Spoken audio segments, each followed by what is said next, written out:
Eto na naman tayo mga kalayas. Nasa Busay Falls naman tayo ngayon. Kung naghahanap kayo ng magandang swimming spot dito sa San Diego, pasok na pasok to sa listahan.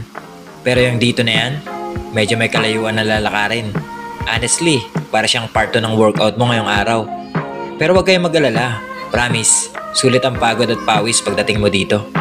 Pagbaba mo sa trail, bubungad sa'yo yung ganda talaga ng lugar. Ang tubig, sobrang lamig at napakalinaw. Tipong makikita mo pati yung maliliit na isda sa ilalim. Ang lamig niya, yung tipong magugulat ka muna bago ka masanay.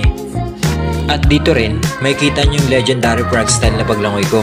Habang buhat ko ang anak ko at nakakapit siya sa leg ko. Dalawang kamay ang ginagamit ko para lumangoy. Parang tunay na pala kayong nakahiga. Ganyan talaga pag para sa pamilya. Kaya tara na, mag-Busay Falls na rin kayo.